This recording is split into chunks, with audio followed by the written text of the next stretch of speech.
क्या आप कल्पना कर सकते हैं मात्र 23 साल की उम्र, जहां पर आज के युवा, आज के नौजवान लड़के अपने उज्जवल भविष्य की मनोकामना करते हैं कि मेरी नौकरी लग जाए, मेरा अच्छा जीवन व्यतीत हो जाए, मेरी शादी हो जाए, मेरा विवाह हो जाए, मेरा अच्छा बिजनेस खड़ा हो जाए।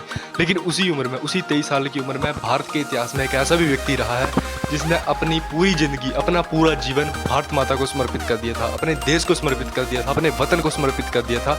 नमस्कार, आप देख रहे हैं शेडो और व्लॉग्स। आज की इस वीडियो हम बात करने वाले हैं शहीद भगत सिंह की। 28 सितंबर 1907 को जब भगत सिंह जी का जन्म हुआ, उनके घर का माहौल पूरा देशभक्ति के साथ भरा हुआ था। जब उनके चाचा और उनके पिताजी जब अंग्रेजों के साथ संघर्ष कर रहे थे, भगत सिंह जी के जीवन में सबसे बड़ा मोड़ आया 1919 में, जब जलियांवाला बाग हत्याकांड हुआ, जहां पर लाखों भारतीयों को गोलियां मारी गई, जहां पर लाखों भारतीयों को जान से मार दिया गया। उस समय भगत सिंह जी के अंदर एक ऐसी आग जली जो आगे चलकर पूरी अंग्रेज सेना, पूरी ब्रिटिश सरकार को चुनौती देने का दम रखती थी। जब उनके घर वालों को पता लगा, उनके परिवार को पता लगा कि ये देशभक्ति से बहुत ज़्यादा जुड़ चुका है और ये अब कुछ भी हो सकता है इसके साथ, इसकी जान भी जा सकती है, इसलिए उनके घर परिवार वालों ने उनको फोर्स किया कि तुम शादी कर लो। लेकिन उन्होंने साफ इनकार कर दिया, मैं शादी करूँगा सिर्फ आज़ादी से, मेरी शादी होगी सिर्फ आज़ादी से। जब मेरे देश को आज़ादी हो जाएगी, जब मेरे देश को आज़ादी मिल जाएगी, मैं समझ जाऊंगा कि मेरी शादी हो गई है। सोच सकते हैं भगत सिंह के अंदर के विचार, अंदर की फीलिंग्स, उनकी अंदर की भावनाएं कैसी रही होंगी, जहां पर लोग 23 साल के लड़के आज की डेट में लौंडियाबाजी करते, लड़कियों के पीछे भागते हैं। उस समय उन्होंने देश के लिए अपना पूरा समर्पण कर दिया था और अपनी जान भी दे दी थी। सोच के देखिए, भगत सिंह जी की ये प्रेरणादायी जो कहानी है, ये हमें सिखाती है कि संघर्ष चाहे जितना मर्जी डिफिकल्ट हो, संघर्ष चाहे कैसा भी हो, हमें उसका सामना करना है, पीछे हट के नहीं आना है। परिस्थितियाँ चाहे कैसी भी हैं, अगर आपके अंदर पोटेंशियल है, आप अगर उनका ध्यान खींचते हो, अगर उनके अंदर आप काम करते हो, अगर अपने अंदर काम करते हो, संघर्ष से भागते नहीं हो, उसका सामना करते हो, उससे लड़ते हो, तो जीत आपकी होगी, संघर्ष की नहीं होगी। जीत सिर्फ आपकी होगी, फिर संघर्ष की जीत नहीं होगी। संघर्ष हारेगा, आप जीतोगे, लेकिन उसके लिए आपको संघर्ष से भागना नहीं है, आपको परिस्थितियों से भागना नहीं है, परिस्थितियों को हैंडल करना सीखना पड़ेगा। जिस कंडीशन में आप फंसे हुए हैं उससे बाहर निकलना सीखना पड़ेगा आपको। इसके लिए आपको अंदर से मजबूत बनना पड़ेगा, आपकी मानसिकता को मजबूत करना पड़ेगा।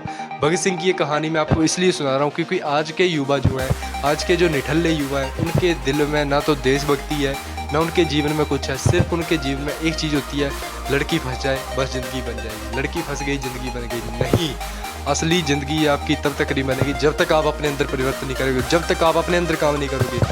क्योंकि जब तक आप अंदर से मजबूत नहीं हो, बाहर से मजबूत चाहे जितने मर्जी हो, आपकी बॉडी अच्छी है लेकिन आपके अंदर क्या कलेजा आपका कमज़ोर है, तो उस बॉडी का क्या करोगे? कोई आपको रैपटा लगा जाए खींच के, तो आप क्या कर लोगे? कुछ नहीं कर पाओगे।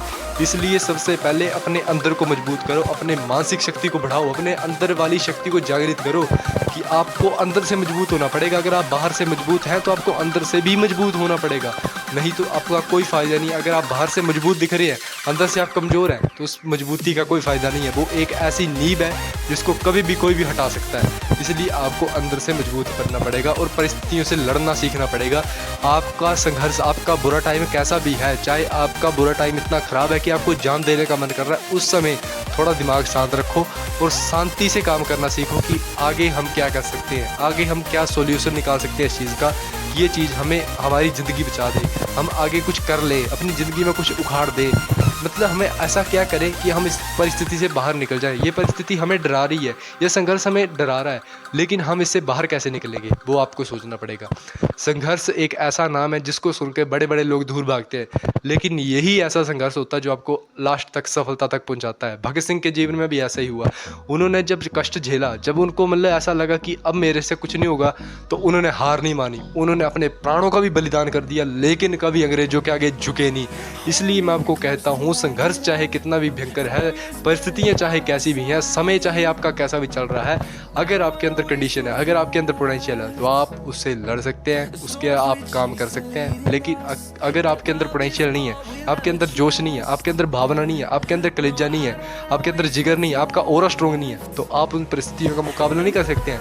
परिस्थितियाँ आपका मुकाबला करेंगी, फिर परिस्थितियों का मुकाबला आप नहीं करेंगे, फिर परिस्थितियाँ आपका मुकाबला करेंगी और आप क्या होगा आपके साथ? आप कुछ नहीं कर पाओगे, आप डिप्रेशन में जाओगे, आप डिप्रेशन में चले जाओगे, गोलियां खाओगे, छलांगे मारोगे, फांसी लगा लोगे, उसका कोई फ़ायदा नहीं। जब तक आपको मजबूत नहीं बनोगे, अंदर से मजबूत नहीं बनोगे, बाहर से मजबूती का कोई फ़ायदा नहीं है।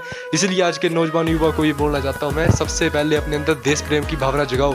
जब तक आपके अंदर देश प्रेम की भावना नहीं आएगी, आपको अंदर बाहर आगे पीछे से नीचे ऊपर से कोई मजबूत नहीं कर सकता है। सबसे पहले आपको अपने देश से प्रेम करना आना चाहिए। भगत सिंह जब जैसे अपने देश से प्रेम करते थे तो उनको मौत का भी डर नहीं था, अंग्रेजों का भी डर नहीं था कि मेरे को क्या करेंगे, मतलब ये मेरे साथ क्या यातनाएं दे रहे हैं, मेरे को क्या अत्याचार देंगे मेरे को। उनको इस चीज़ की भी परवाह नहीं थी। उनके दिमाग में सिर्फ एक चीज़ थी, मेरा देश आज़ाद होना चाहिए, मेरे भारतीय मतलब सही सुरक्षित होने चाहिए, उनकी जीवन मतलब अच्छा होना चाहिए। उनका जीवन की मतलब कल्पना उन्होंने ये सोचा था कि जब हमें आज़ादी मिलेगी तो हमारे सारे भारतीय चैन की नींद सो जाए, मतलब चैन की नींद से सोएं और खुद वो मौत की नींद सो गए। सोच के देखिए आज की डेट में कोई कर पाएगा ऐसा? आज का 23 साल का लड़का कोई कर पाएगा ऐसी चीज़? नहीं कर पाएगा। उसके अंदर वो जोश ही नहीं है, उसके अंदर वो चीज़ ही नहीं है जो भगत सिंह के अंदर थी, जो महाराणा प्रताप के अंदर थी। उनको लानी पड़ेंगी ऐसी चीज़ें। जब तक नहीं लाओगे तब तक कुछ नहीं कर पाओगे। इतना कहना चाहता हूँ। अगर ऐसी इन्फॉर्मेटिव वीडियो पसंद आती है आपको तो आप इस चैनल को सब्सक्राइब कर सकते हैं, और आने वाली वीडियो आप किस टॉपिक पर चाहिए आप कमेंट कर सकते हैं, उसी टॉपिक पर आपको नई वीडियो मिल जाएगी। जय श्री राम, जय श्री महाकाल।